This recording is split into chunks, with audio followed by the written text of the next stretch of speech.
Okay, let's go ahead and get started. Let me close my door.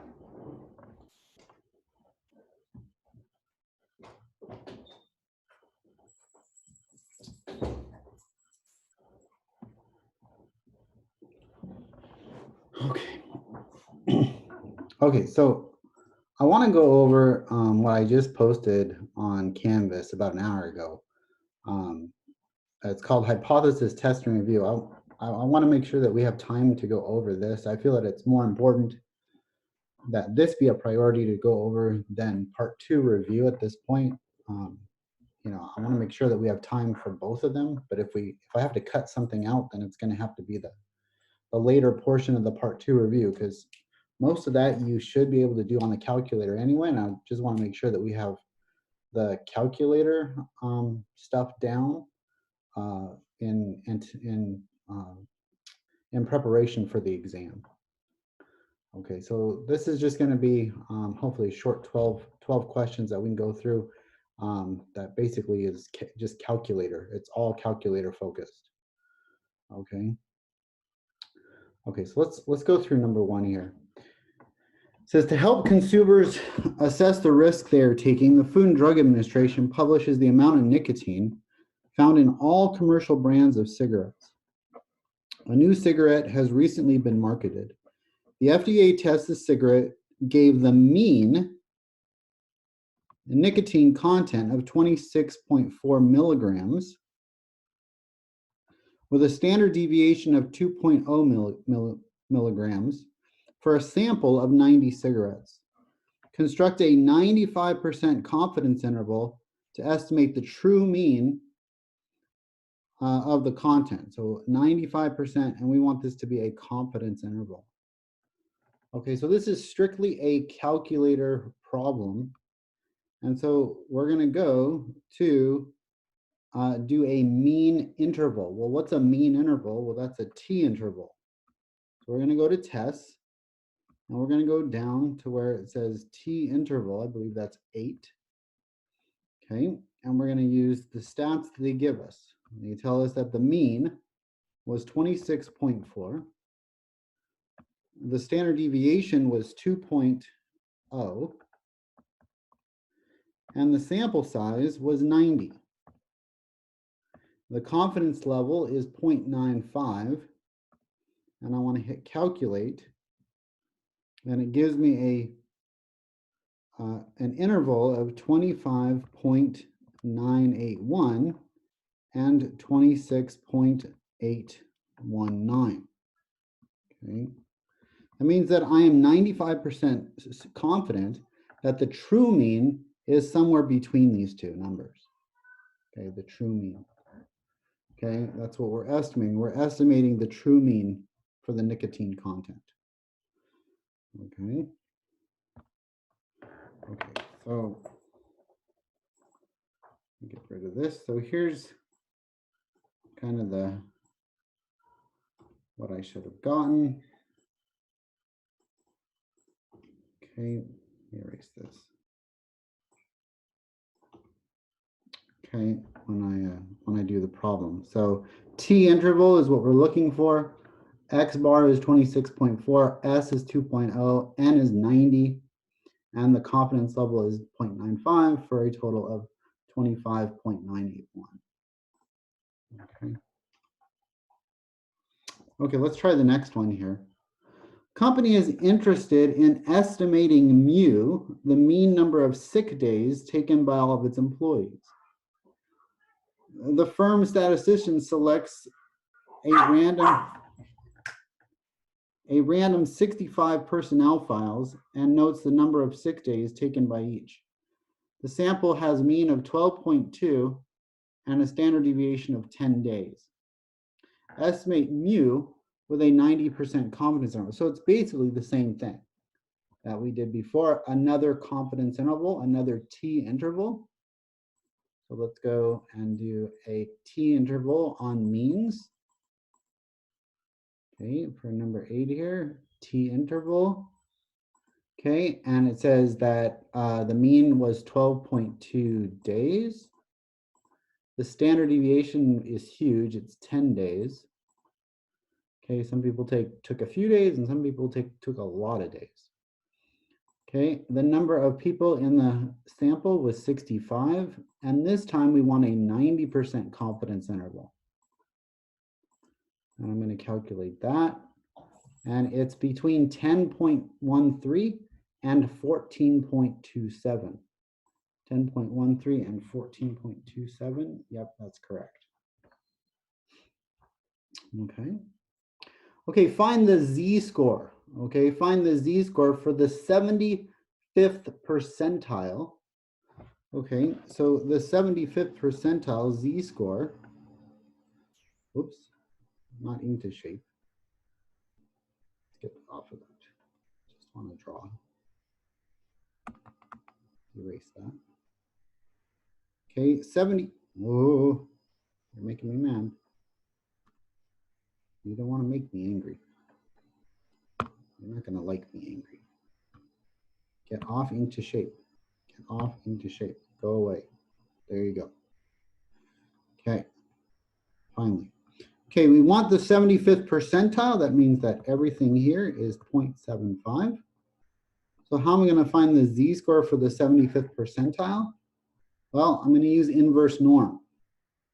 Okay, so second vars, inverse norm. The area is 0.75. Mu is 0.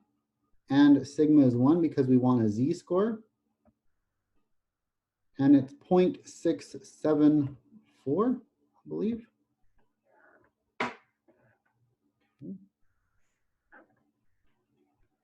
Yeah, 0.674. Okay. What's the z-score to be used for a 96% confidence interval? 96% confidence interval. Well, confidence interval says that this is 96%. I want the z-score, which is going to be the positive critical value here. Okay, so that means that I've got 2% over here, and I've got 2% over here, making this a total of 98% below that line. So I'm going to use inverse norm for 98% this time, 0.98. And it tells me that it is 2.05. Okay, let's see what we got here. And that is correct, 2.054. Okay, inverse norm. Okay. Number 4, a survey of 80 fatal accidents showed that 46 were alcohol related. Okay, construct a 94% confidence interval for the proportion. Now we've got a proportion of all fatal accidents that are alcohol related, round to 3 decimal places. So we want a proportion. Okay, so this is going to be a prop z. Okay, one prop z interval. One prop z interval. So let's go to stats, tests. Let's go to one prop z interval. Okay, which is A here. A is one prop z interval. Okay, it says that a survey of 80, well, that's going to be n is equal to 80, showed that 46, that's going to be x, that's the number, okay, of what we would call successes. This isn't really successes, this is more failures, okay, but we're testing the failures here. Okay, that were alcohol related. Okay, I guess any fatal accident is not a success. Okay, but the desired results that we're looking at are the ones that are alcohol related. So X is 46. Construct a 94% confidence interval. Okay, so what's X? X is the 46. Okay, N is the 80. Okay, and the confidence level is 94%. Let's calculate that. That's going to go from 0.471 to 0.679. Okay, 0.471 to 0.679. Okay, and that's correct.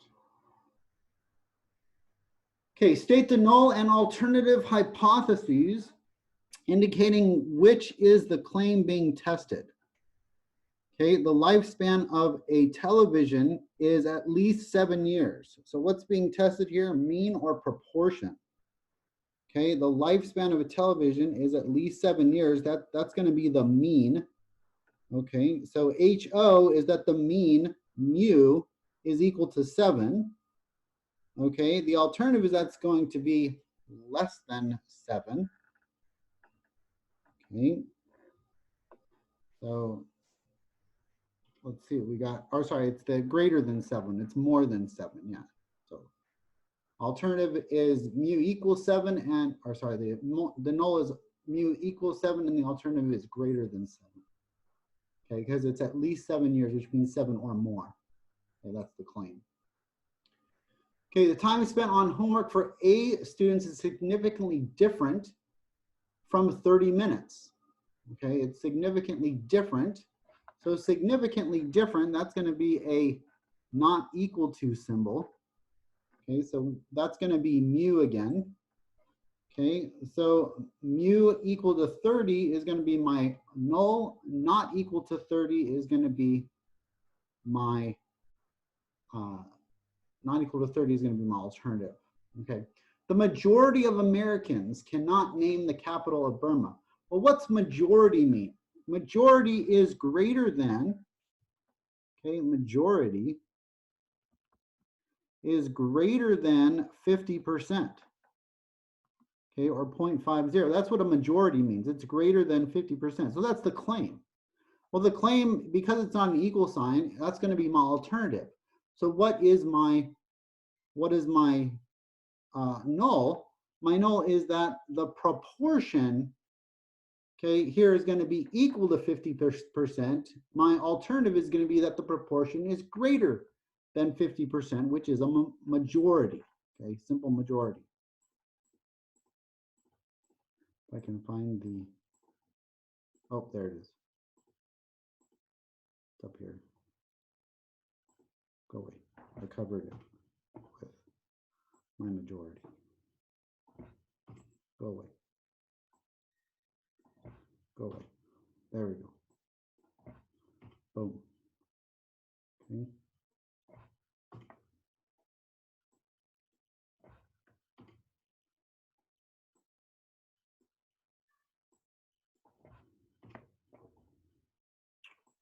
And there. Okay. Okay, suppose in 5B, okay, 5B here. Okay, suppose in 5B you reject the null. State a conclusion in a sentence about the claim. So if I reject the null, then the conclusion is that homework for A students is significantly different. That there is a significant, okay, that there is sufficient evidence to support, okay, that the amount of time spent on homework for A students is different than 30 minutes. Okay, so let's see how that's stated. Okay. Okay, suppose you reject the null hypothesis, state the conclusion. Okay. We cannot conclude, this might be wrong. We cannot conclude that the time spent on homework for A students is significantly different from 30 minutes. Suppose in 5B you reject the null. Okay, I reject the null. State the conclusion in a sentence about the claim.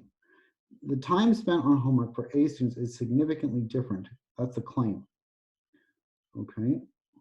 So, no, that should not be cannot. That should be can. We can conclude that time spent on homework for A students is I'll have to go back and change that. Okay. Is significantly different from 30 minutes. Okay. So we can conclude that time spent, okay, is different if we reject the null. If we reject the null and we go with the alternative.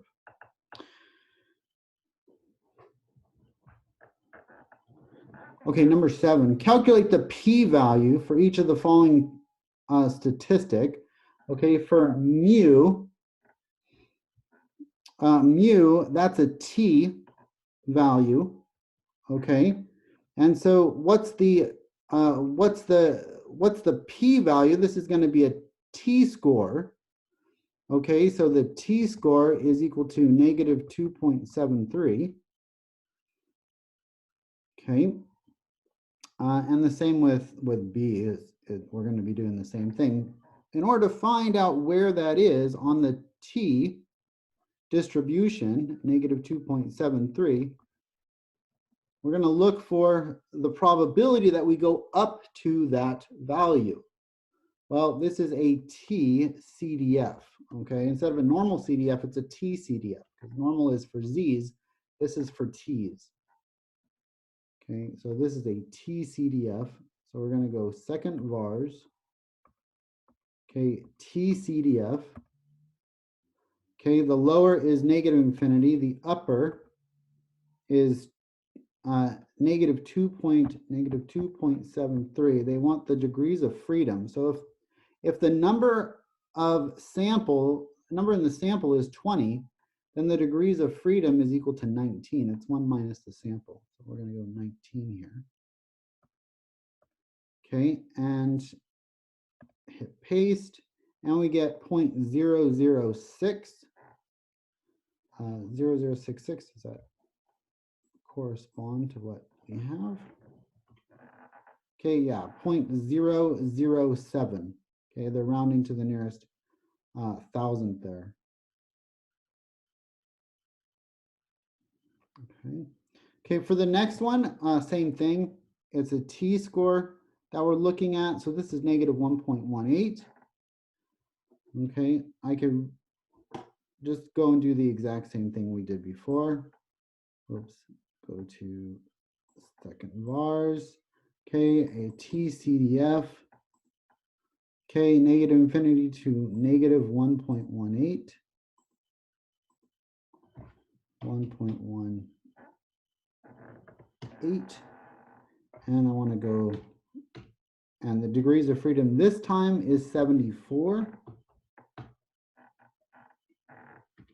And I'm going to hit paste, and we get 0.121. Okay, 0.121. Hopefully that works out as well. Okay.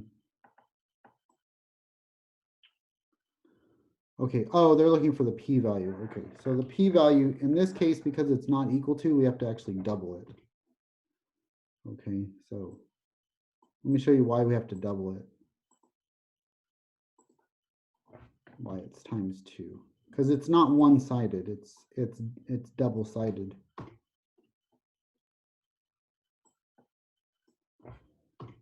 Okay, so if we have our t-score, right, and we have not equal to, then that means that it's two tails. It has two tails. And the lower one is negative 1.18. The upper one is 1.18. But we need two tails here.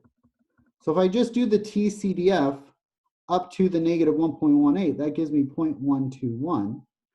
But over here, I would have 0.121 as well. And so I would double it to get the 2.242. Okay. Okay, number 8. The Servwell Bank recently surveyed its customers and found that 250 checking account customers selected out found that of the 250 checking account customers selected, 110 of them had savings accounts. Tesla claimed that less than 50% had savings accounts. Okay, use the significance level of 0.05. Okay, so we want to test this claim. Okay, so HO is going to be, okay, that the probability is equal to 50%. HA is that the probability is less than 50%, because that's what they're saying. They're claiming that they have less than 50%. Okay, so number 2 is, the test. What's the test that we're going to use? Okay, we're going to use a one-prop z-test. A one-prop z-test. Number 3, are all the conditions met? Is it independent, random, and is n times p and n times q greater than or equal to 10? Okay, so we have 250 as n, so I'm going to say yes on that one, especially if I take 250 times 0.5, that's going to be 125. So 125 in each of these, that's going to work. Okay, 4 is to calculate the p-value. Okay, so what's going to be our p-value here? Well, we just have to use the calculator to help us do that. So we're going to go stat tests. Come on, go over tests, and we want to test the claim that less than 50%. So we want a one prop z test. Okay, so that's number 5 here. Okay, what's the null probability? It's 0.5. How many had savings accounts? 110. How many total customers? 250. We want to test the claim that 50% of the accounts, or sorry, that less than 50%, so less than. Okay, and then we calculate and we find our p-value to be 0.02. P equals 0.02 or 0.03, we'll put 0.029, which is less than 0.05. So what's our conclusion here? Well, our conclusion, okay, I'll just write it over here. Our conclusion is that we would reject the null and we would accept the alternative. Okay, our conclusion is that there is sufficient evidence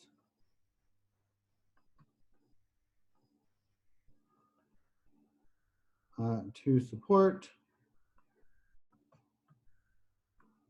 the claim that less than 50% of the customers had savings accounts. Okay, so that's our conclusion. Okay, number 5. Conclusion. Okay, number 9. Test the claim that the mean number of sneezes per day is 3 by using a sample of 25 with a mean of 4.5 and a standard deviation of 2.6. Okay, so what's the null? The null is that mu, okay, would be equal to, what's the claim? The claim is that that the number of sneezes per day is 3, right? Okay, so mu is equal to 3 sneezes per day. Okay, HA is that mu is what? What do we want to test here? Not equal to, maybe? Let's see, the mean claim with a mean of, it doesn't tell us, so we're just going to go with the not equals since we don't know if they're looking for bigger or smaller than 3. I'm going to go with not equals to be on the safe side. Since I don't know, I'm going to default to not equals. Okay, 2, what type of test is this? This is going to be a t-test. T-test, because it's mean. Okay, number 3, is it independent, random, and is n greater than or equal to 30? Okay, we're going to say that 25 is close enough.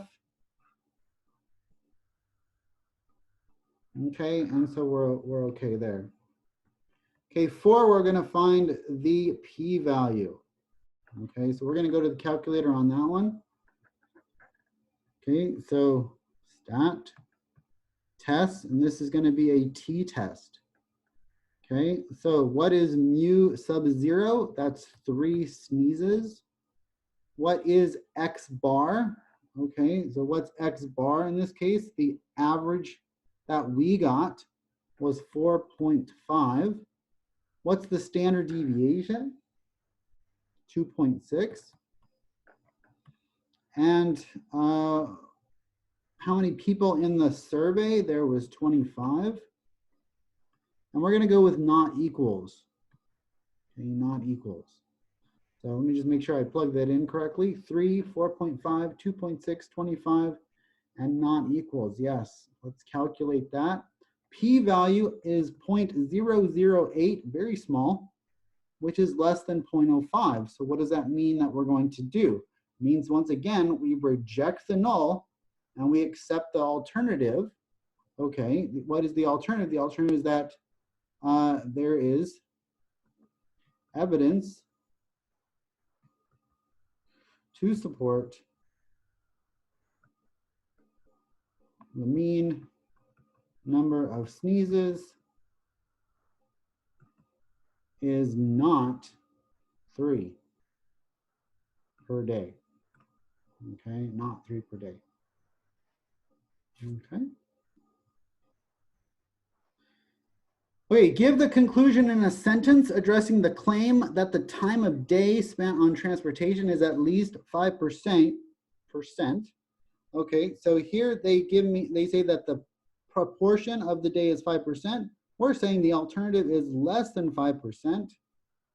They give a p-value of 0.03, a significance level of 0.05. So again, what are we going to do? We're going to reject. Okay, since 0.03 is less than 0.05, we're going to reject the null and accept the alternative. It says write this in a sentence. Okay, once again, there is evidence to suggest that the proportion of time spent on one's commute is less than 5% of their day. Okay. Professor, I thought that when the p-value is less than the significance level, we fail to reject the null. No, it's when it's bigger. When it's bigger, we fail to reject. Oh, so when it's smaller, then we do reject the null? Yes. Okay, thank you.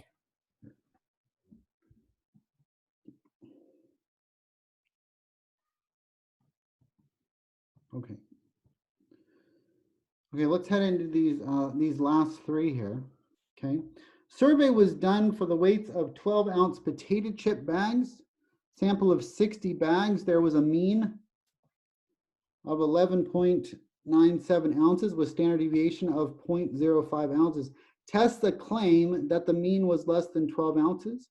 Use a significance level of 0.05. Okay. So number one, what are we testing? We're testing that the mean should be 12 ounces. If it's not 12 ounces, they're ripping us off. Okay, what is our alternative? Alternative is that they are ripping us off. Okay, that the alternative is that it's less than 12 ounces. Okay, number two, because this is mu and it's a hypothesis test, it's a t-test. Okay, number three, is it independent? Sure. Is it random? Sure. Is the sample size n greater than or equal to 30? Well, yeah, 60 is greater than or equal to 30, so check. Okay, number four, let's calculate the t-test. Okay, what is, well, let's say that, what is x bar? X bar is equal to 11.97. What is s? S is equal to 0.05. What's n? N is equal to 60. Okay, and so what's the p-value? Well, let's go to the calculator for that. Stat t-test. Okay, so stats, this is 12. Okay, x bar, okay, is 11.97. Okay, the standard deviation is 0.05. That was out of 60 bags of chips. And we want less than 12 to be what we're comparing against. And we're going to calculate. When we calculate this out, we get an extremely small p-value. The p-value becomes 0.0000966. Okay, so extremely small p-value. Okay, this 10 to the negative 6, this e to the negative 6 here, that means 10 to the negative 6th power. So it's extremely small. Okay. It's because we had such a small standard deviation and we had such a large sample size. Okay, that does tell me that they're ripping us off. Okay, so evidence suggests I am ripped off. Okay, I'm not getting as much chips as they're claiming. Okay, because I would reject the null and I would accept the alternative. Okay.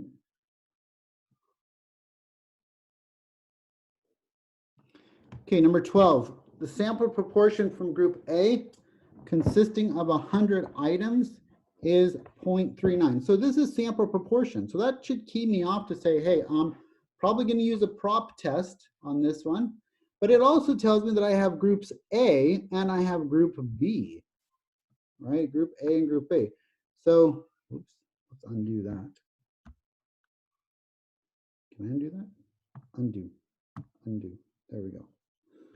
Okay. Okay, so there we go. So we have a group A and we have a group B. So there's going to be two props involved here, two proportions. Okay, the sample from group B consists of 100 items and is 0.29. Test hypothesis, there is no difference between group A and group B. Okay, no difference between group A and group B. Okay, so what's the null hypothesis? The null hypothesis is that PA is equal to PB, but there's no difference. What's the alternative? Well, the alternative is that there is a difference. Okay, no difference or there is a difference. PA is not equal to PB.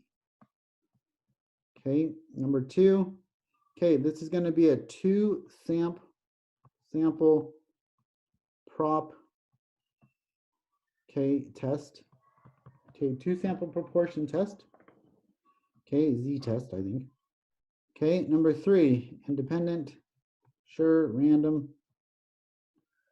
Sure is n times p greater than or equal to 10 for the first group. Yeah, 100 times 0.39 is 39. So this is 100 times 0.39, which is 39, which is greater than or equal to 10. Okay, what about n times q for the first group? Is that bigger than 10? Yes, 100 times 0.61 is 61, which is greater than or equal to 10. What about for the second group? That's for group A. What about for group B? Oops, other way around. Okay, what about for group B? N times P, is that greater than or equal to 10? Well, that's 0.29 times 100. 100 times 0.29, which is equal to 29. So that checks. These all check. Okay, and n times q is greater than or equal to 10. So 100 times 0.71, which is 71, which is greater than or equal to 10, so they all check. Okay, 4 is to actually find the p-value. Okay, so let's find the p-value. This is going to be stat test, and this is a two prop z-test, 2 prop z-test. So this is number 6. Okay, 2 prop z-test. I guess I should put this. Oops, let's get rid of that again. There we go. Okay. 2 prop z-test. There we go. Okay, that's what it says in the calculator. Okay, so what's x1? X1 is going to be the 39. Okay, x1 is the number of successes. Okay, the number of successes is that 39. So that's 39 out of 100. okay, in the first group, 29 out of 100 in the second group, 29 out of 100 in the second group. Okay, and this is going to be a not equals. And so I'm just going to hit calculate. Oops. What did I do wrong there? Stat tests. Okay, one prop z test or two prop z tests. Okay, so 30. Oh, this should be 100. I don't know why. 100. Enter. That should be 100 too. 100. Enter. Boom. Calculate. Okay, perfect. Okay, so this gives me a p-value of 0.135, which is greater than 0.05. So when it's greater than, what do? We fail to reject the null. Okay, we fail to reject the null. Therefore, there's evidence that the groups are the same. Evidence to support groups are similar. Okay.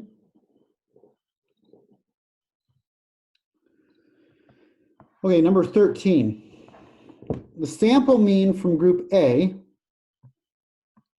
okay, consisting of 100 items, is 25 with a sample standard deviation of 5. Okay, so this is now sample mean of group A and group B. Okay, so sample mean from group B consisting of 100 items is 27 with a standard deviation.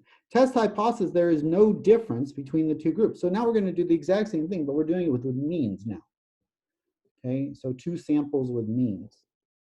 Okay, so this is going to be HO is mu A is equal to mu B. That's my null. My alternative is that mu A is not equal to mu B. Okay, number 2. So what is this one going to be called? Let me make sure I get the correct calling. This is a 2-sample t-test. Okay, 2-sample t-test. So 2-sample t-test. Okay, 2-sample t-test. Okay, and so number 3, is it independent? Sure. Is it random? Random. Sure. Is it 25 or above? Sure. N is greater than or equal to, okay, 30. Sure. We'll go with it's okay for both of them because it's a t-test. We're not as stringent about that 30 there. Okay, is n greater than or equal to 30? Sure. Okay, for both of them. Okay, number 4, let's calculate our values here. Okay, so x1 is going to be, oh no, it's 100 items. I'm sorry.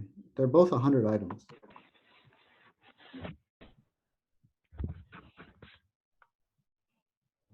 Get back there. Okay, so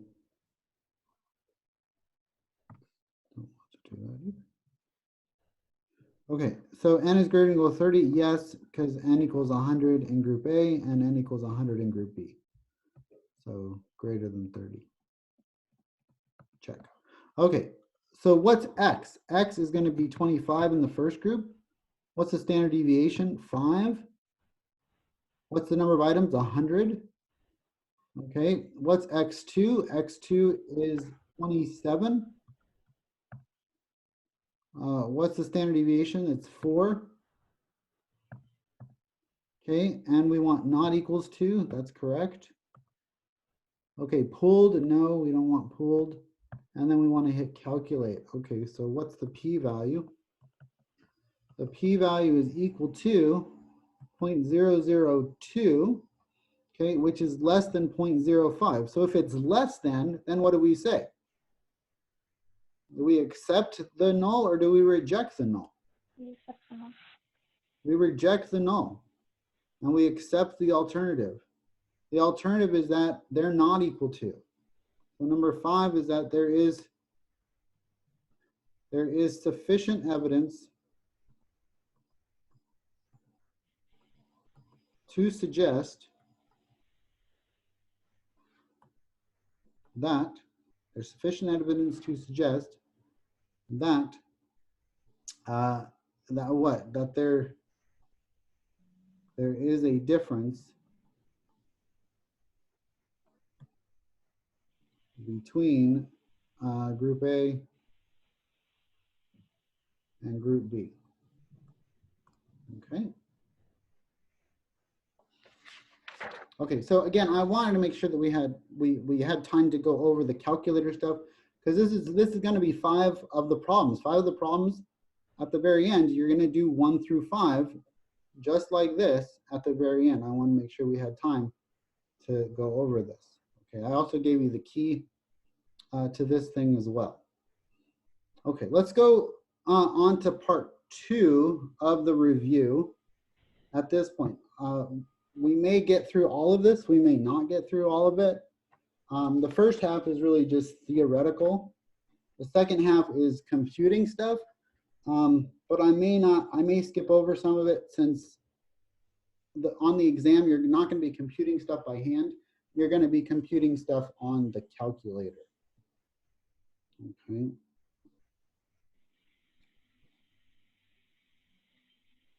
Okay, so this is a Unit 3 review. Move this out.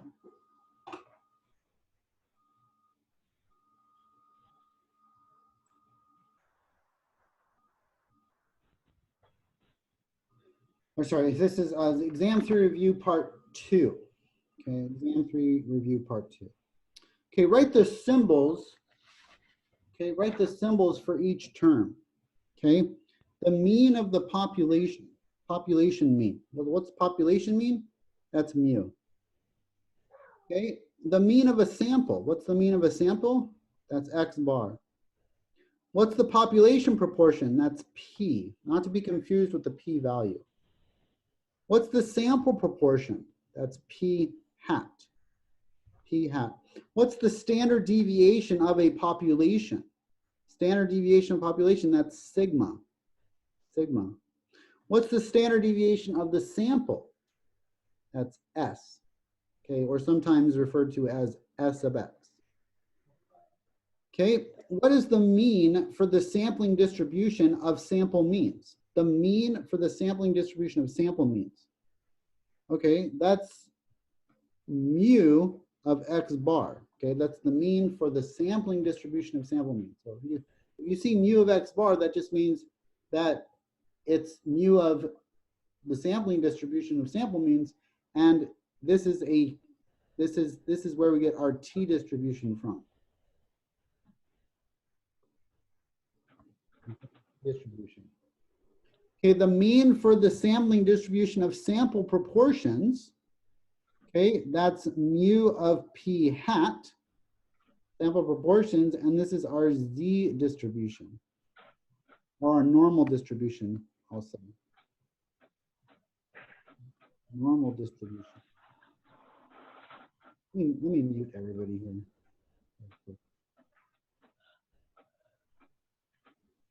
Mute all. There we go.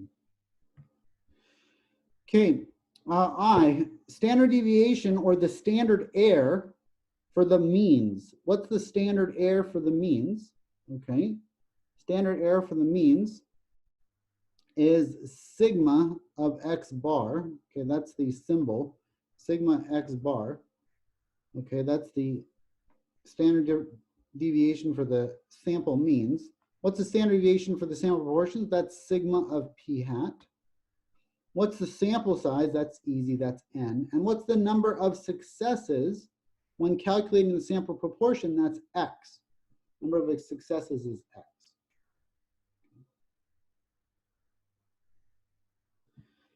Okay, number 2, what's the difference between a parameter and a statistic? Well, parameter is for a population, and a statistic is for a sample. Okay, of the two, which one can vary and which one is fixed? Well, the sample can vary, and the population or the parameter can vary, or the statistic can vary. Which one are they looking for? The statistic can vary. Statistic can vary, and the parameter cannot vary. That's fixed. Okay, of the two, which one is usually known? Or sorry, of the two, which one is usually unknown? Well, it's the parameter. The parameter is usually unknown. Okay. What are the two parameters we often used in testing or estimating in Unit 3? Okay, well, it's mu, okay, or p. Okay, those are the parameters that we're often interested in testing, okay, or estimating in Unit 3 here. What is the purpose of a confidence interval? To estimate the true value of a parameter. Estimate the true value of a parameter. Okay, estimate the true value of a parameter.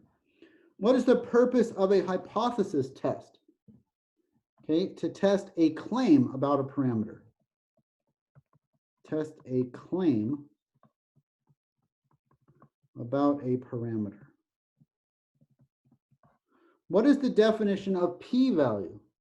It's the probability that the null is true.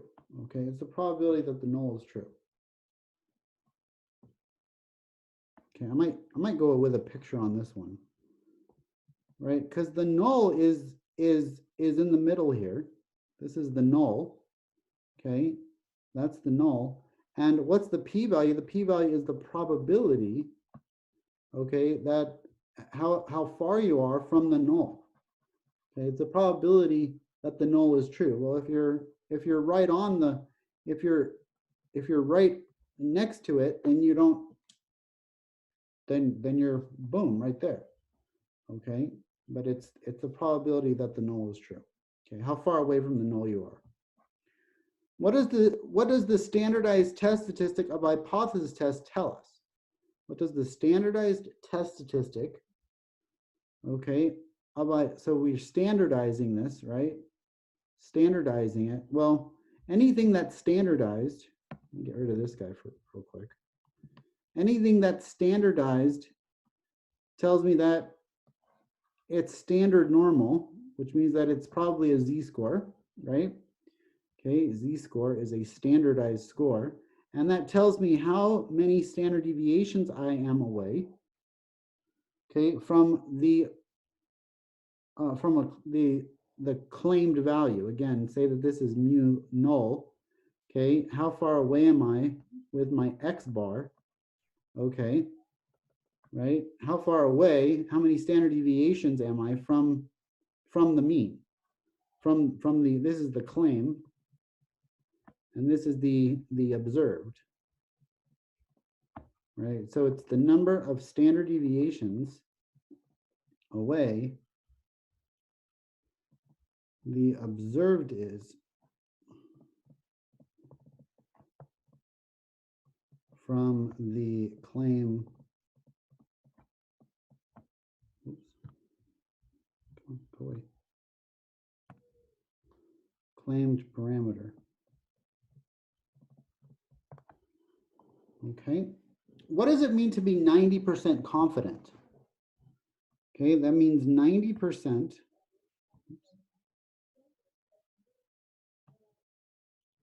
Okay, it means 90%, okay, of all samples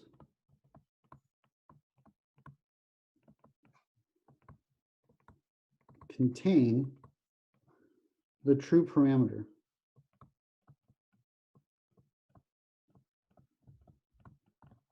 Okay, 90% of all the samples contain the true parameter. What is the level of significance? What is the most common level of significance that we use? Okay, what is a level of significance, and what is the most common one that we use? Okay, level of significance is a threshold for rejecting the null. Okay, alpha equaling 0.05 is most common, or our default. Okay, it's our default. What's a primary way of determining if we are estimating a proportion or a mean? Okay, proportion or a mean. Okay. Okay, proportions generally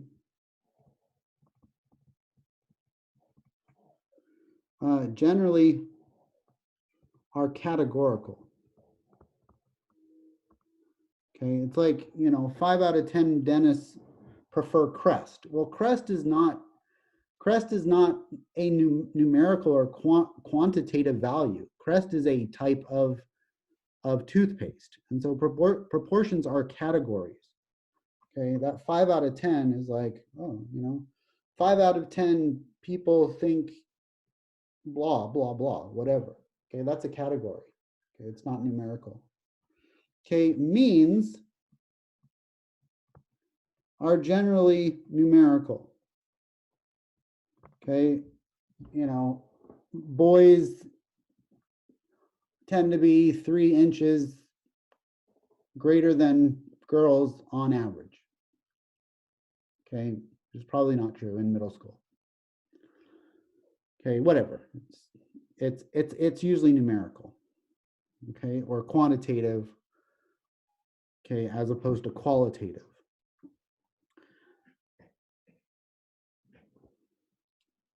That's numerical, by the way. Okay, what are the 5 steps to follow whenever performing a hypothesis test or building a confidence interval? Okay, we just went through a lot of that. Okay, define the hypotheses.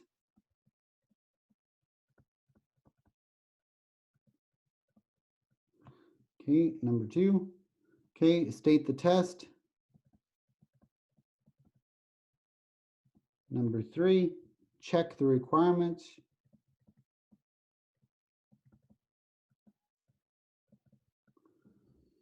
Okay, number 4 is do the calculations. And number 5 is state your conclusion. Okay, as a sentence. Okay, as a sentence.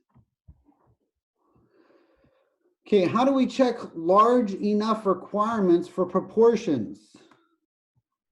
Okay, well, n times p is greater than or equal to 10, and n times q, which is 1 minus p, okay, is greater than or equal to 10. Okay, put that underneath.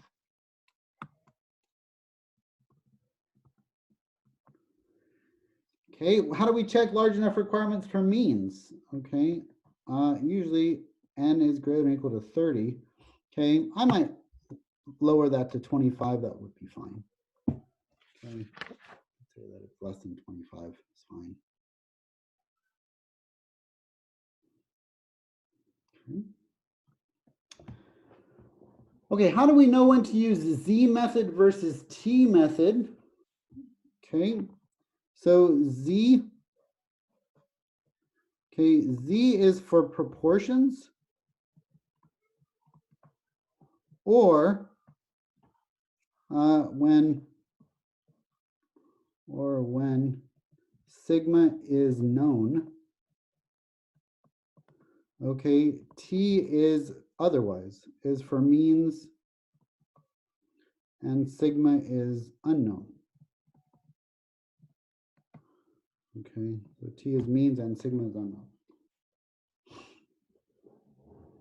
Okay, how do we know when to build an interval versus performing a hypothesis test? Okay, so an interval asks us how many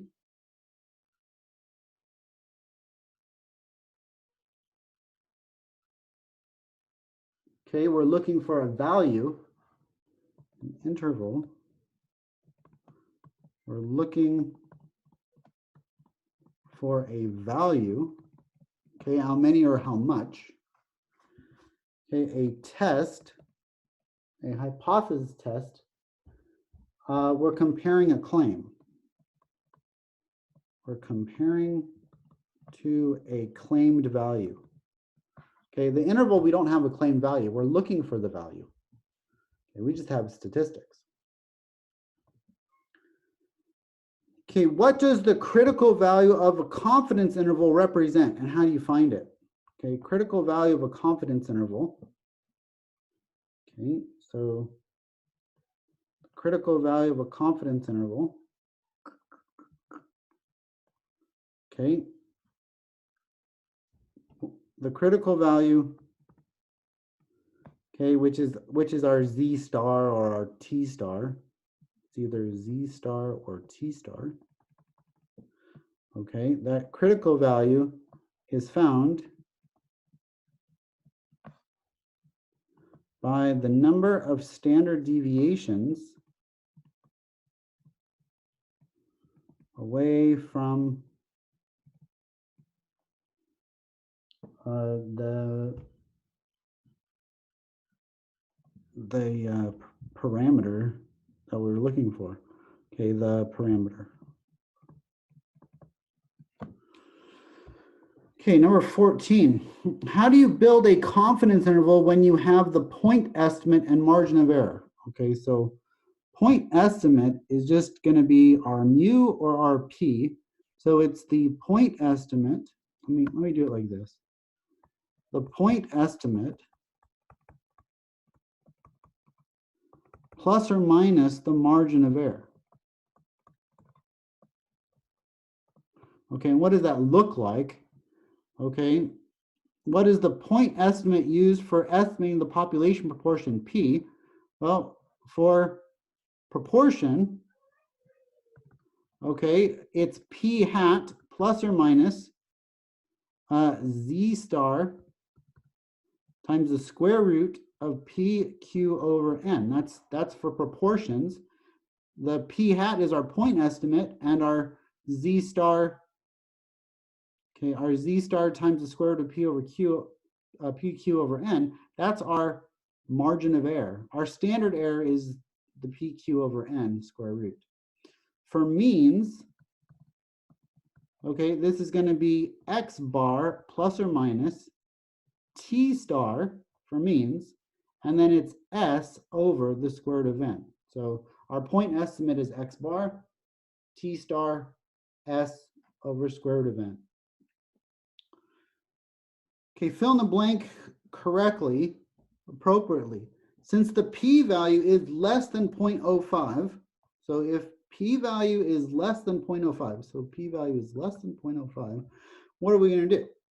If it's less, what do we do with the null hypothesis? We reject the null hypothesis. We reject the null hypothesis. We have sufficient evidence to support the alternative. Okay, the alternative. Okay. If the p-value is large, if the p-value is greater than 0.05, okay, we fail to reject. We fail to reject the null hypothesis. We have insufficient evidence to support, that should be two P's there, support the alternative. Okay, name what each formula below calculates. Note, you don't have to memorize these, but you should be able to recognize them on a formula sheet. Okay, and I did provide these on a formula sheet for you. Okay. Okay. S over the square root of N or sigma over the square root of N. Well, that's standard error. Okay, for means. Standard error for means. Okay, depending upon if sigma is known or if sigma is not known. Okay, what's T star times S over N? Well, we just talked about that. That's the margin of error for means. margin of error for means. What about C here? The square root of P naught 1 minus P over the square root of N. What is that going to be? That's the standard, or sorry, that's the, standard error. Standard error for for proportions. This is for a hypothesis test. Okay. Which is different than the standard error for proportions for D. Okay, this is the standard error. Notice that we use P hat in D and we use the null hypothesis in C. Why can't we use the null hypothesis or the parameter, okay, for D when we have a confidence interval? Because we're not given that information.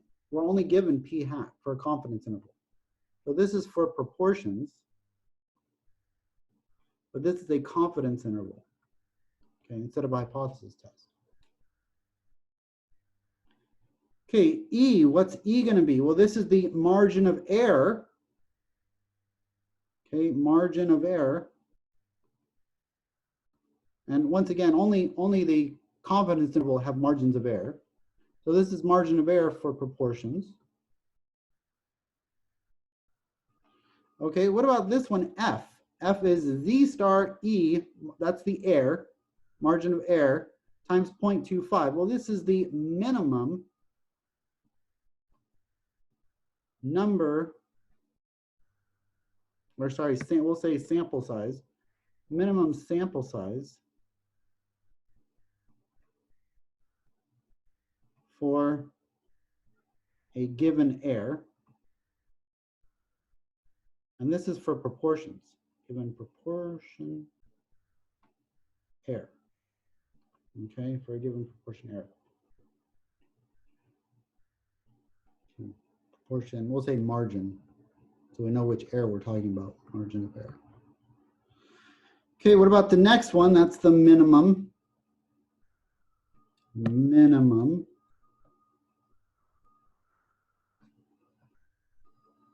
sample size for a given mean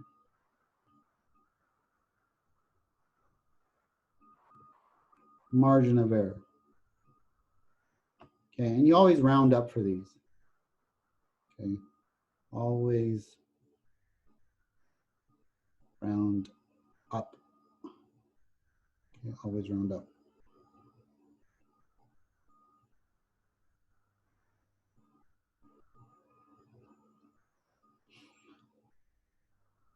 Okay.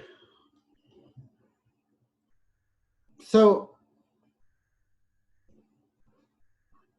some of the stuff they want you to calculate by hand for the next of these, I'm going to just kind of quickly go through some of this stuff. Again, a lot of this you'll be able to do on the calculator and you won't have to do by hand.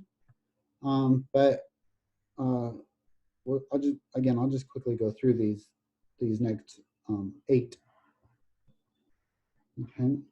Okay, a recent study finds that 305 randomly selected students from a large high school, 217 responded that they enjoy reading, write the expression that would build a 99% confidence interval. Okay, so for a confidence interval, okay, we would have P hat plus or minus Z star times the square root, okay, of 0.71, or sorry, times the square root of P times Q over N, okay? Okay, so what's P hat going to be? Well, P hat is going to be X over N. P hat is going to be the 217 over 305, which is about 0.71. Okay, Z star for 99%. If you were to get a Z star, I'll do this once on the calculator. But how do we get a Z star of 99%? Okay, well, a Z star for 99% for a confidence interval means that 99% is in the middle, which means that 5% is on the out, or sorry, 0.5% are on the outside. So this is really, I want the critical value for 99.5%. Okay, so I would go to stat, or sorry, not stat. I would go to second VARS. I would go to normal CDF, and I'd say, well, what do I want the, is that what I want? No, I want inverse norm, sorry. Okay, I want second VARS inverse norm, and I want to know what is this going to be up to 99.5% or 0.995. Okay, that'll give me 2.575 or 2.558. So this is 2.58 times the square root of 0.71 times 0.29 all over the total number, which is 305. And they don't ask us to calculate this out, so we just leave it like so. Okay, you could plug that into the calculator and get your confidence interval, but you really wouldn't even want to do that because you could just use the calculator for this. Okay, they're just asking you to set it up. Okay, number 19. A recent study finds out that 210 randomly selected students from a large high school, 69 responded that they enjoy reading for leisure. Okay, write in the equation that would calculate the test statistic used to test the claim. Okay, P is equal to 0.28. Okay, so first, again, I need to find out, well, what's P hat? Okay, P hat here is 69 out of 210, which is about 0.33. So what's the Z statistic going to be? It's going to be 0.33 minus, okay, it's going to be mu minus mu, I'll write it out. It's, sorry, X bar minus mu. It's P hat minus P naught all over the square root of PQ over N. Okay, and so this is going to be 0.33 minus 0.28 all over the square root of 0.28 times 0.72 all over the total number, which is 210. Okay. So again, we're not calculating it out, we're just setting it up. Okay, a recent study finds out that 30 randomly selected students from a large high school, the mean number of hours, so this is mean now, was 6.2 with a sample standard deviation of 1.8. What is this test statistic used to test the claim? So this is going to be a T statistic. So this is going to be X bar minus mu over S over the square root of N. So X bar was the mean was 6.2. What is the test to test the claim that the true was, yeah, so this is going to be 6.2 minus 5.9 all over 1.18 all over the square root of 30 randomly selected students. Okay. Okay, 21. Nursery owner claims that recent drought stunted the growth of 15% of all of her evergreens. The botanist tests the claim by examining a simple random sample of 2,300 evergreens and finds 25% of the trees. Write a formula that would calculate the value of the test statistic. Okay, so we're running a hypothesis test here. It's on proportions. So we know that for proportions, it's the Z statistic. Once again, this is going to be P hat minus P naught all over the square root of P naught Q naught over N. What's P naught in this case? Okay, P naught is 425 over 2300. So 425 divided by 2300 is about 0.18. So I'm just going to go 0.18. There's going to be a lot of rounding error, but that's okay. I'm not calculating anything out at the end anyway. Okay, I'm just setting it up. Okay, 0.18 minus what's the claim? The claim is 0.15 all over the square root of 0.15 times 0.85 all over the sample size of 2300. Okay.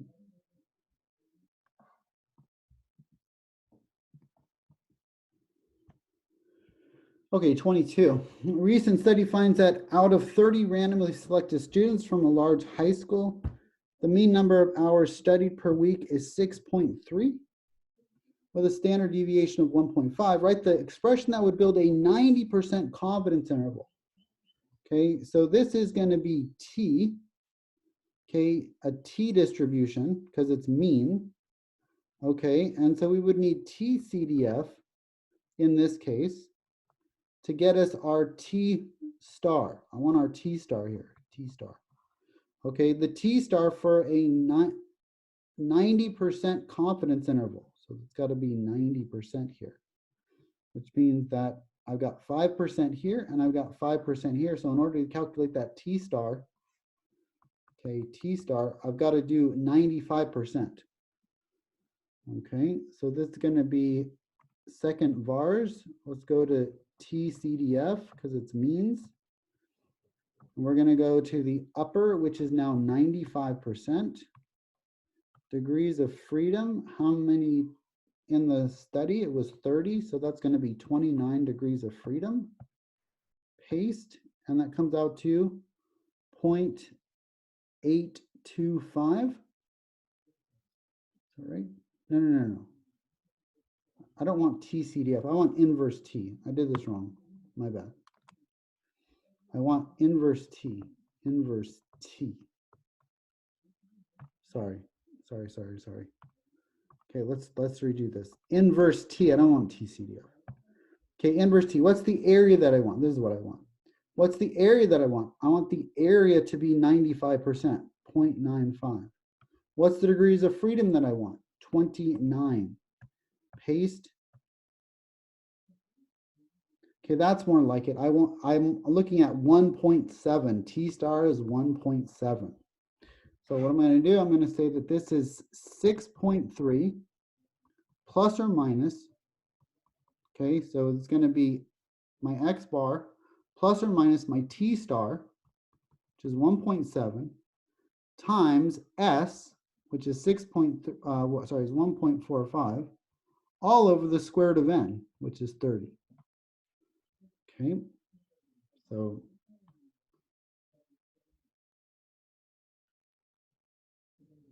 it says write the expression that would build. Yeah, so we're just writing the expression. Okay, and then you can calculate that out. Again, we could do this all in calculator using a T interval. They're just wanting us to calculate it out. Okay, the 23 and 24 you can't do on the calculator. You have to kind of do this by hand. And I'll show you why. It says an 80% confidence interval is used to estimate the proportion of internet users who use multiple tabs when they surf the web. Find the proportion of the sample, okay, who use multiple tabs. So we want the sample proportion. We want P hat. What was P hat? Well, this was a confidence interval, right? So to find the confidence interval, we had to do P hat plus the margin of error, right? P hat plus or minus the margin of error. Well, P hat's going to be right in the middle of these two values. It's going to be in the middle of 0.411, okay, and 0.509. It's going to be right in the middle. So how can I find something that's right in the middle? Well, I take the average of them. So I average these. So it's 0.0509, okay, plus 0.411 and then divide by 2. So 0.411 plus 0.509, okay, and then divide by 2, and we get 0.460. is my sample proportion. That's right in the middle. Okay, the next one, how do we find the margin of error? Okay, this is a 90% confidence interval. We want to find the margin of error. Well, that's what we were adding and subtracting in the last, that's the difference, right? That's the differences. So if we look at the steps again, right, this is 6.98, this is 7.62. Well, I'm going to need to add and subtract the same amount, right? So let's say that's mu, right? So wouldn't I have to add and subtract the same amount, right, from mu? So wouldn't I really, to go from 6.98, wouldn't I add the same amount twice? Does that make sense? First, I go from 6.98 up to mu, and then I go from mu to 7.68. That's, or 7.62. That's what's in the middle here, right? So we could find the middle and then subtract that from either side, or we could just say, hey, the difference here between 7.62, right, and 6.98, the difference, if I take half of that, that's going to give me my margin of error. If I take half of the difference between the two, that will give me my margin of error. So 7.62 minus 6.98. Now make sure that you do the subtraction first. Divide that by 2, and I get 0.32. So the margin of error here is 0.32.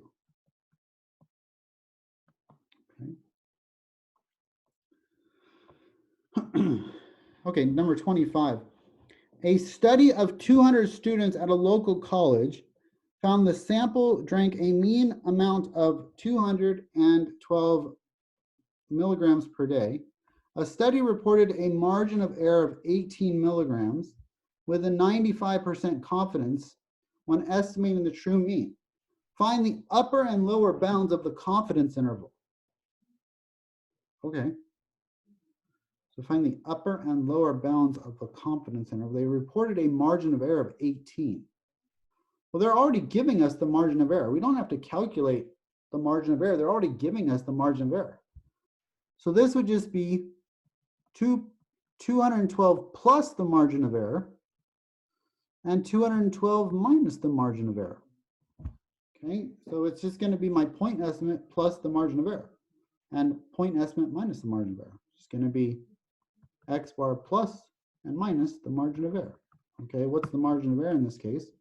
Well, in this case, it would be T star times S over the square root of N. Now, I don't have S. Okay, I can figure out what T star is based on N, the 200 students, but I don't have S. But that's okay, because we know that this whole thing is 18. Okay, so all we have to do is take 212 and add 18, and take 212 and subtract 18. And what we're going to get is we're going to get 194 and 230. Okay, for that.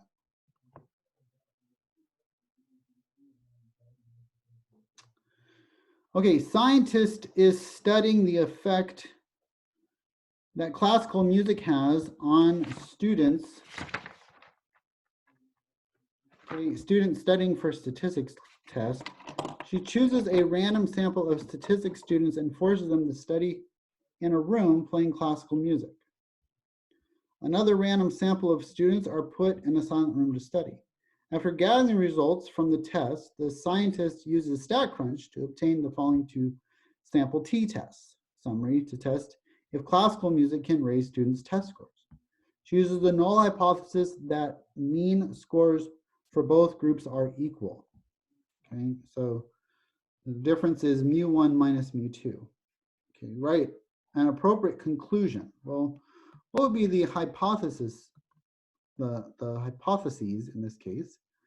Well, it would be mu1 minus mu2 is equal to 0. The difference is nothing.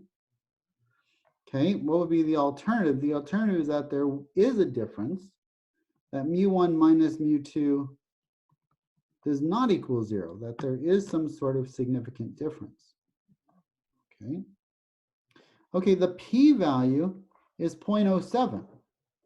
So if the p-value is 0.07 and that's greater than 0.05, then what do? We accept the null, we fail to reject the null, and we reject the alternative. Okay, so what does this tell me? This tells me that there is no significant difference between the two groups of students. Okay, no significant difference between the two groups of students for that. Okay. Okay, number 27. Let me go get a glass of water. I'll be right back. Okay, been talking a lot for the last hour and a half. Okay, Mike is performing. Oh, yeah, let me go get something to drink. Sorry. Okay, it's a good place to get a pause. I'll leave this up.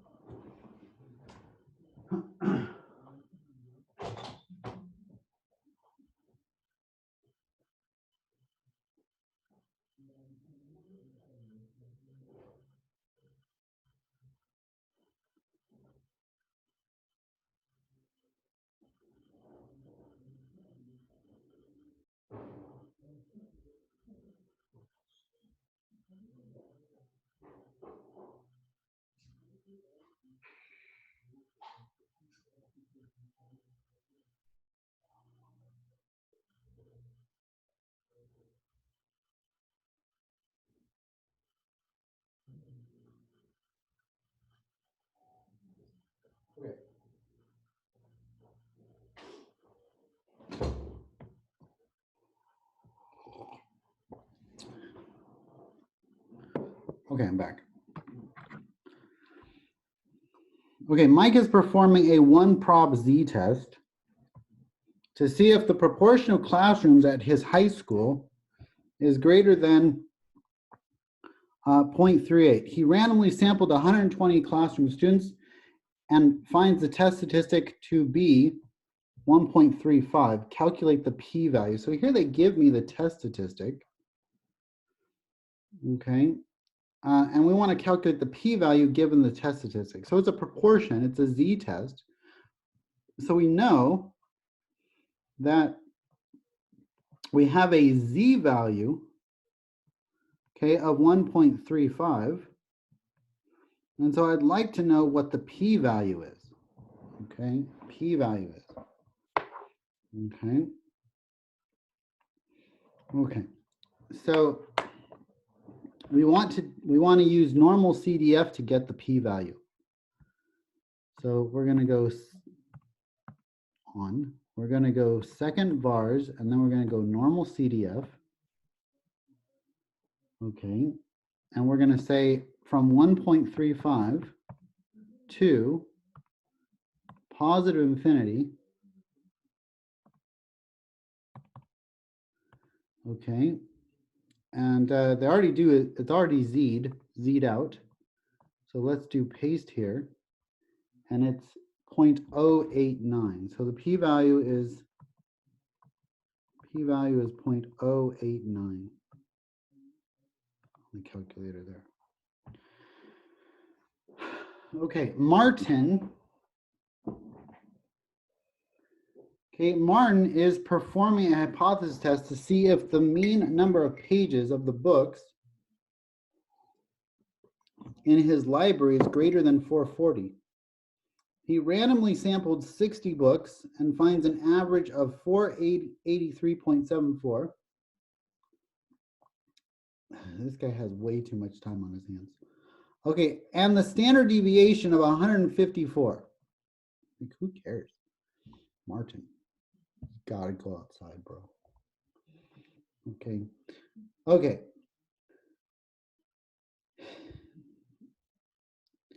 Calculate the test statistic using the formula. Okay, calculate the test statistic using the formula. Okay, Let's see, could we calculate it not using the formula? I don't think we could. Because do they give us enough information here? We want to know, so this is a mean, right? So this is a mean. Okay. And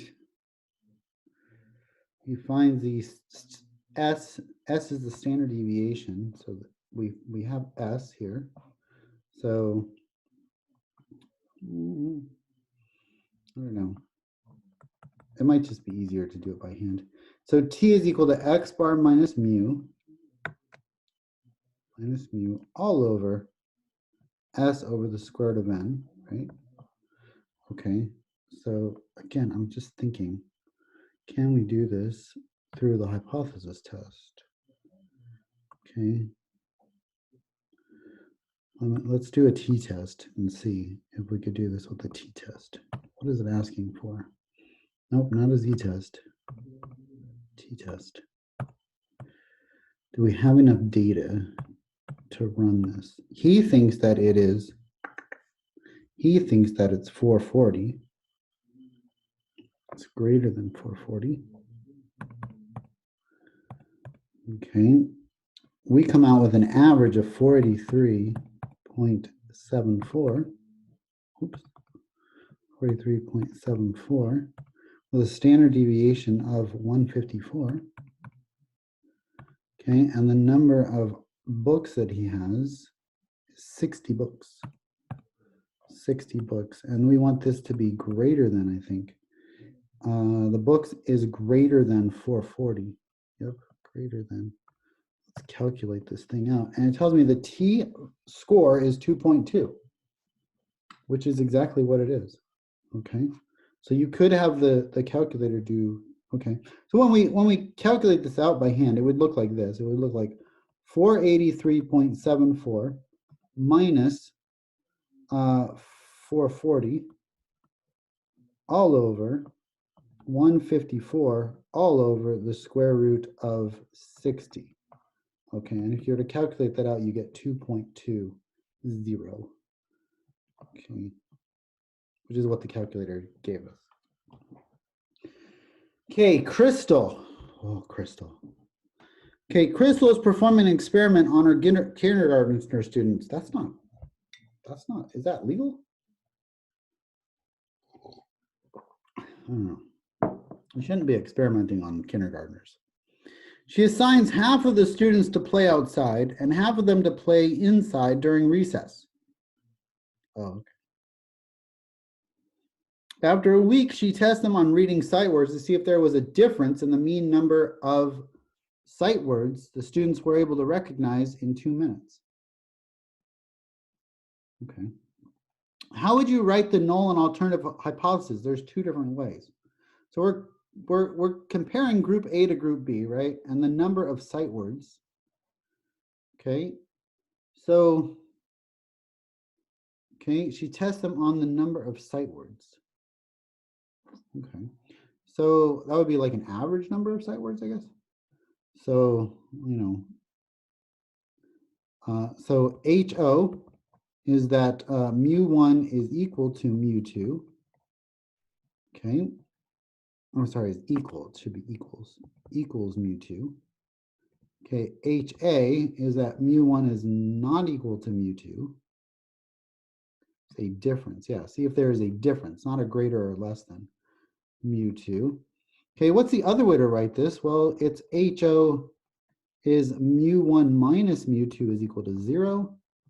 And HA mu1 minus mu2 is not equal to 0. So those are the 2 ways that we could write that there. Okay, Hector is campaigning for city council. I did not know that. Way to go, Hector. Okay, and is conducting a poll to predict the outcome. In order to win, he must gather more than 50% of the vote. He uses a hypothesis test at 1% level of significance. Write a sentence that describes the type 2 error here. Okay, so type 1 error is to falsely reject the null. Okay. So type 1 error, or sorry, type 2 error is to falsely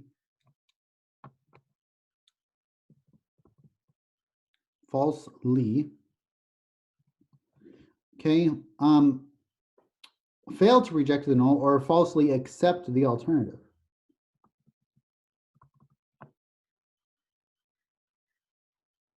Wait, is that the same thing? Let me think about this for a second.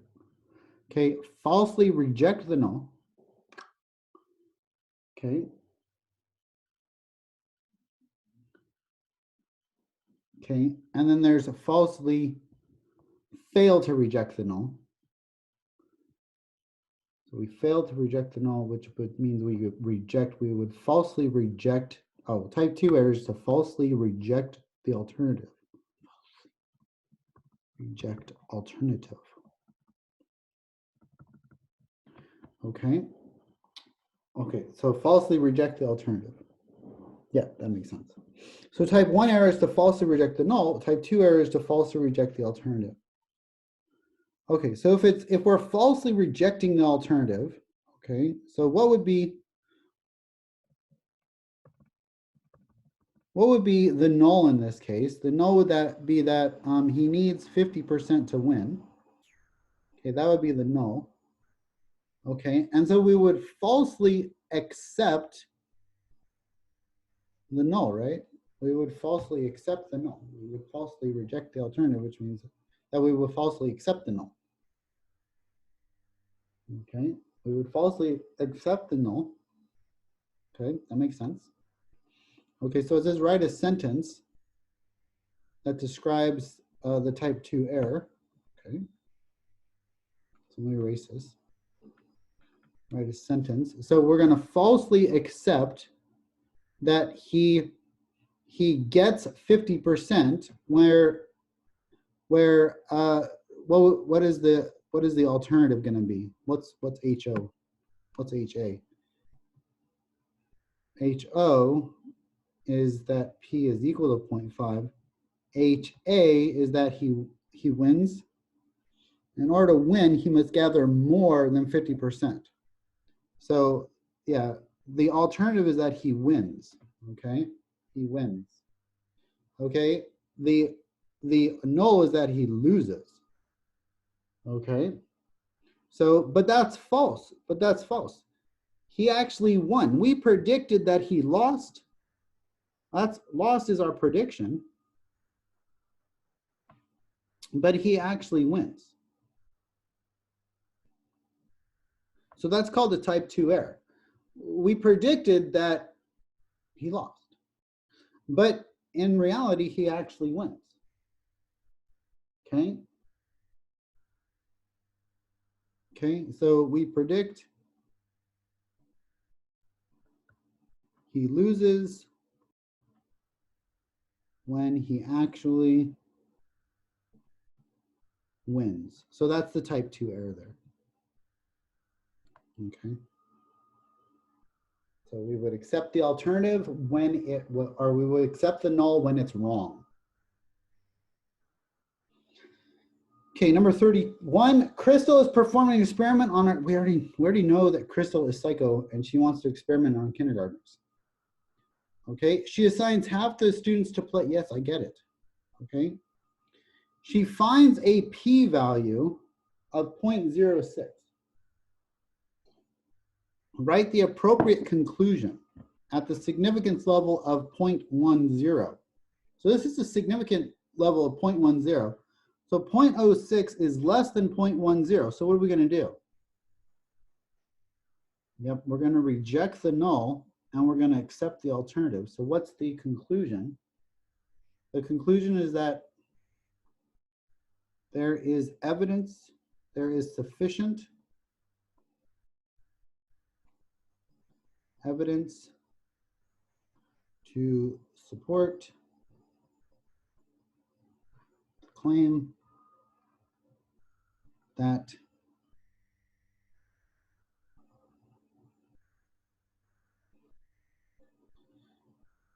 the students and the different groups performed differently. So the students, I'll just put performed. I'll just say knew a different amount of sight words. Boom, that's it. Okay.